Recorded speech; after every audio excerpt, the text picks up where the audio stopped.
الشيطان الرجيم بسم الله الرحمن الرحيم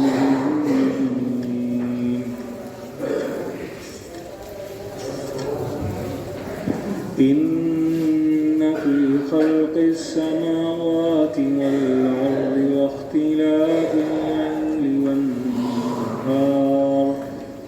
واختلاف الليل والنهار لآيات لأولي الألباب بے شک آسمان اور زمین کا بنانا اور رات اور دن کا آنا جانا اس میں نشانیاں ہیں عقل والوں کے لیے. الذين يذكرون الله قياما وقعودا وعلى جنوبهم ويتفكرون في خلق السماوات والأرض ربنا ما خلقت هذا باطلا سبحانك فقنا عذاب النار. عقل مند وہ ہے جو یاد کرتے ہیں اللہ کی کھڑے بیٹھے کروٹ پر لیٹے ہوئے اور فکر کرتے ہیں آسمان اور زمین کی پیدائش میں اور کہتے ہیں کہ اے ہمارے رب تو نے کوئی چیز بیکار پیدا نہیں کی. پاک ہے آپ کی ذات، بچا لیجیے ہمیں آگ کے عذاب سے. سورہ آل عمران کا آخری رکوع ہے، اس کی 3 آیتیں پڑھی گئی ہے. غور طرف مسئلہ یہ ہے کہ دنیا میں سب سے عقل مند کون ہے؟ اس لیے کہ دنیا میں ہر آدمی اپنے آپ کو عقل مند ہی سمجھتا ہے. اللہ رب العزت ان آیتوں کے اندر بتلا رہے ہیں کہ عقل مند کسے کہا جائے گا، کون ہے عقل مند. چنانچہ ایک تو دنیا میں سمجھدار اسے سمجھا جاتا ہے کہ جو خوب روپیہ پیسہ جمع کرے. بعض لوگ سمجھتے ہیں کہ جس نے پرزے، لوہے، پلاسٹک کی چیزوں کو ملا کر کوئی مشین بنا لی، دنیا میں وہ عقل مند سمجھا جاتا ہے. کسی نے دھوکے سے گدی حاصل کر لی تو اسے عقل مند سمجھا جاتا ہے. اللہ رب العزت فرما رہے ہیں نہیں، عقل مند وہ نہیں ہے.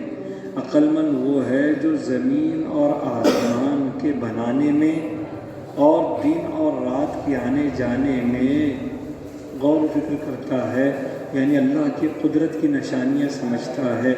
اس بات کو سمجھتا ہے کہ اللہ رب العزت کی یہ نشانیاں جو مجھے اور آپ کو معرفت تک پہنچائے گی، معرفت یعنی اللہ کی پہچان تک پہنچائے گی.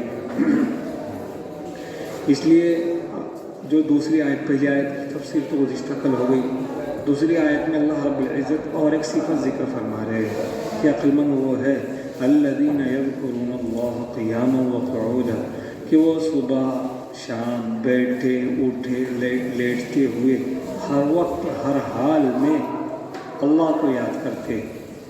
جو ہر وقت اور ہر حال میں اللہ کو یاد کرتے ہیں وہ اصل میں عقل مند لوگ ہیں. کیوں اس طرح فرمایا کہ وہ عقل مند لوگ ہیں؟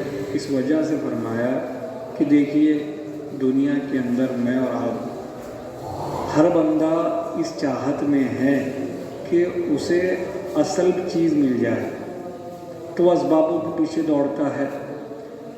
ایک آدمی مال کے پیچھے دوڑ رہا ہے اس لیے کہ اسے اصل سکون چاہیے. ایک آدمی دن اور رات محنت اس لیے کر رہا ہے کہ اسے سکون چاہیے. ایک آدمی صبح سے شام تک کسی کو دھوکہ دے رہا ہے، مقصد یہ ہے کہ اسے سکون چاہیے. تو ہر عمل آدمی کا یہاں پر آ کر رک جاتا ہے کہ اسے سکون چاہیے، لیکن سارا کی ساری دھوکے کی چیزیں ہیں. کوئی چیز سکون نہیں پہنچا سکتی، اطمینان نہیں دے سکتی سوائے اللہ رب العزت کی یاد کے اور اللہ کی عبادت اور اس کی کائنات میں غور و فکر کیے ہوئے. کوئی چیز آدمی کو دنیاوی سکون اور آخرت کی راحت نہیں پہنچا سکتی. اس کو سمجھایا گیا ہے کہ دیکھو دنیا میں ایسی حالات ہے کہ ہر بندہ عقل مندی کے ایک معیار پر کھڑا ہے. لیکن انبیاء علیہ الصلوۃ والسلام اس عقل کے پار لے جاتے ہیں۔ ہر آدمی محسوسات کے ذریعے سے علم حاصل کرتا ہے، انبیاء علیہ الصلوۃ والسلام محسوسات سے ہٹ کر نہ دیکھنے والی طاقت و قدرت کا یقین دلاتے ہیں۔ یہ دیکھو، میں نے اور آپ نے آنکھ سے دیکھا، یہ آسمان ہے، یہ زمین ہے، یہ پہاڑ ہے، کان سے سنا فلاں چیز اتنی طاقتور ہے، زبان سے بولا، یہ سب محسوسات ہے۔ میرے آپ میں اور جانور میں کوئی فرق نہیں ہے، سب کو زبانیں ہیں، سب کو آنکھیں ہیں، سب کو اللہ رب العزت نے اتنی سمجھنے کی طاقت دی ہے۔ اس کو عقل مندی نہیں کہے گی۔ ایک قدم آگے بڑھ کر جب انبیاء علیہ الصلوۃ والسلام یہ بتلاتے ہیں کہ یہ ساری کی ساری اسباب کی آخری کڑی اللہ کی ذات ہے، سارے اسباب کی آخری کڑی اللہ کی ذات ہے، جو بندہ اس بات پہ یقین کر لے گا وہی دنیا کا سب سے بڑا عقل مند ٹھہرائے گا۔ مثال سے بات سمجھ میں آتی ہے، اس لیے مفسرین اکرام نے مثال دی کہ ایک شخص جنگل کا رہنے والا ریلوے اسٹیشن پر پہنچ گیا۔ ریلوے اسٹیشن پر دیکھتا ہے کہ بہت بڑی طاقتور مشین ہے جو انسانوں کو ایک جگہ سے دوسری جگہ لے جا رہی ہے، بہت طاقتور ہے۔ لیکن وہ کیا دیکھتا ہے کہ لال جھنڈی دکھانے سے رک جاتی ہے، ہری جھنڈی دکھانے سے چلنے لگتی ہے۔ تو اس نے یہ سوچا اور کہنے لگا کہ طاقت تو اصل ہی جھنڈیوں میں ہے، طاقت جھنڈیوں میں ہے، یہ جھنڈیاں روکتی بھی ہے گاڑی، اتنی طاقتور گاڑی کو، اور چلاتی بھی ہے۔ تو میں اور آپ بیوقوف کہے گی کہ بھائی اس میں طاقت نہیں ہے۔ تھوڑے سے سمجھدار لوگوں نے یہ کہا نہیں، طاقت اس میں نہیں ہے، بلکہ وہ ڈرائیور میں ہے کہ جو اس جھنڈیوں کو دیکھ کر گاڑی کو روکتا ہے، طاقت اس میں ہے، وہ زیادہ پاورفل ہے۔ تو اس سے زیادہ سمجھدار آدمی کہے گا نہیں، وہ ڈرائیور کی بھی کیا طاقت کی اتنی بڑی گاڑی کو روک دے، وہ پرزے جو مشینیں اندر لگی ہوئی ہے، طاقت اصل ان مشینوں کے اندر ہے کہ ان مشینوں کے ذریعے سے یہ ٹرین رکتی ٹھہرتی ہے۔ تو اس سے زیادہ سمجھدار آدمی یہ کہے گا پرزے وغیرہ میں کیا طاقت ہے، وہ طاقت نہیں، نہ ڈرائیور میں، نہ جھنڈی میں، نہ پرزوں میں، مشینوں میں طاقت ہے۔ ان مشینوں کی اصل وہ اسٹریم ہے، وہ بھاپ، وہ بجلی جو اس کے اندر گاڑی میں ڈالی جاتی ہے، پہلے ڈیزل سے چلا کرتی تھی، کوئلوں سے چلا کرتی تھی، ہمارے زمانے میں الیکٹرک یعنی بجلی سے چلتی ہے۔ تو اصل طاقت یہ بجلی ہے جس کے ذریعے سے یہ ٹرین بھاگ رہی، دوڑ رہی ہے۔ یہاں پر آ کر سائنسداں وغیرہ سب ٹھہر جاتے ہیں اور اصل طاقت اس بجلی کو مانتے ہیں۔ اب انبیاء علیہ الصلوۃ والسلام نے عقل کے پار جھانک کر یہ فرمایا کہ نہ جھنڈیوں میں طاقت ہے، نہ ہی اس مشینوں میں، نہ ڈرائیور میں، نہ اسٹریم میں۔ اگر وہ پروردگار عالم آگ، پانی، مٹی، ہوا نہ بناتا تو تمہیں طاقتیں کہاں سے حاصل کرتی؟ تو اصل طاقت تو اللہ جل جلالہ عما نوالہ کی ہے۔ اس بات کا یقین آنا اور اس بات کا یقین کرنا یہی دنیا کی عقل مندی ہے۔ اسی لیے فرمایا کہ عقل مند لوگ وہ ہے الذین یذکرون اللہ، وہ ہر چیز میں، ہر حال میں، ہر وقت میں اللہ کی یاد کرتے ہیں۔ پھر حالت بتلائی، بیٹھے بیٹھے، لیٹے لیٹے، کھڑے کھڑے، ہر وقت اللہ کی یاد میں مشغول رہتے ہیں۔ یاد میں مشغول ہونے کا مطلب ایک تو ذکر کرنا ہے، ایک مطلب یہ ہے کہ ہر وقت اس بات کا یقین رکھنا ہے کہ ان سب طاقتوں کی آخری کڑی اللہ جل جلالہ کی ذات ہے۔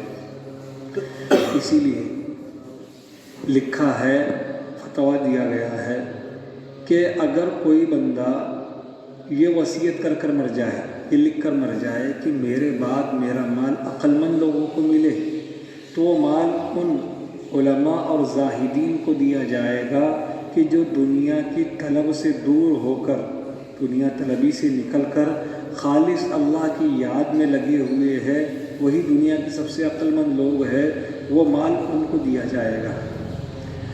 قرآن کریم نے کسی بھی چیز پر زیادتی کا حکم نہیں کہا۔ خوب روزے رکھو ایسا نہیں فرمایا، خوب نماز پڑھو نہیں فرمایا، لیکن ذکر کی باری آئی تو اللہ رب العزت فرما رہے اذکروا اللہ ذکرا کثیرا، اذکروا اللہ ذکرا کثیرا۔ ذکر کی میں نے آپ کو صورتیں بتائی، صرف ذکر مسجد میں بیٹھ کر سبحان اللہ الا اللہ الا اللہ یہ کہنے کا نام نہیں ہے۔ ذکر یاد کا مطلب یہ ہے کہ بندہ ہر وقت اس تصور میں رہے کہ اللہ رب العزت نے فلاں چیز دی، فلاں کام کیا۔ اسی لیے اللہ کے نبی صلی اللہ علیہ وسلم نے دعائیں سکھلائی تاکہ تصور بنا رہے، اللہ کی یاد رہے۔ مسجد میں آئے بندہ دعا پڑھے، باہر نکلے دعا پڑھے، تاکہ اللہ کی یاد بندے کے اندر رچی اور بسی رہے۔ تو کسی کے متعلق اللہ رب العزت نے نہیں فرمایا کہ خوب کرو، لیکن ذکر کے متعلق اللہ فرما رہے اذکروا اللہ ذکرا کثیرا، خوب اللہ کی یاد کیا کرو کثرت سے۔ مفسرین کرام نے فرمایا کہ چونکہ اللہ رب العزت نے ذکر کو عام رکھا ہے، اس لیے یہاں پر الذین یذکرون اللہ میں اس کی شکل صورتیں بتلائی، بیٹھے بیٹھے، لیٹے لیٹے۔ اسی لیے آپ ذکر کرنے میں کوئی چیز آپ کے معنی نہیں ہے۔ جب اللہ کی یاد کرتے ہیں بندے تو نہ ان کو وضو کرنا ہے، وضو بے وضو کر سکتا ہے، کھڑے کھڑے، بیٹھے بیٹھے، لیٹے لیٹے، پاکی کی حالت میں، ناپاکی کی حالت میں بھی اللہ کی طرف تصور بنایا جا سکتا ہے۔ ناپاک جگہ میں ذکر نہیں کیا جا سکتا، لیکن ناپاکی کی حالت میں بھی تصور بنایا جا سکتا ہے، اللہ رب العزت کی طرف دھیان کیا جا سکتا ہے۔ اسی طرح اگر آدمی گھر میں ناپاک ہو جائے، ناپاک جگہ میں نہ ہو، تب بھی تسبیحات کر سکتا ہے، دعائیں پڑھ سکتا ہے، ناپاکی کی حالت نہیں پڑھ سکتا ہے۔ اس لیے الذین یذکرون اللہ قیاما وقعودا وعلی جنوبہم، اس کے بعد جو ٹکڑا آ رہا ہے وہ خوب سمجھنے سے تعلق رکھتا ہے۔ وَيَتَفَكَّرُونَ فِي خَلْقِ السَّمَاوَاتِ وَالْأَرْضِ، ان کی تیسری صفت بتلائی جا رہی ہے عقل مندوں کی کہ یہ زمین اور آسمان کے بننے میں غور و فکر کرتے ہیں۔ ذکر عبادت ہے، فکر بھی عبادت ہے۔ ذکر اور فکر دونوں کی دونوں عبادتیں ہیں۔ ذکر سے بڑی عبادت فکر ہے۔ یہ فکر ہے کیا چیز، کیسے کی جائے گی، اس کی کیا فضیلتیں ہیں، فکر کرنا کتنا بندے کو اللہ کے قریب کرتا ہے، اس کا تذکرہ تفصیل سے انشاءاللہ سبحان اللہ۔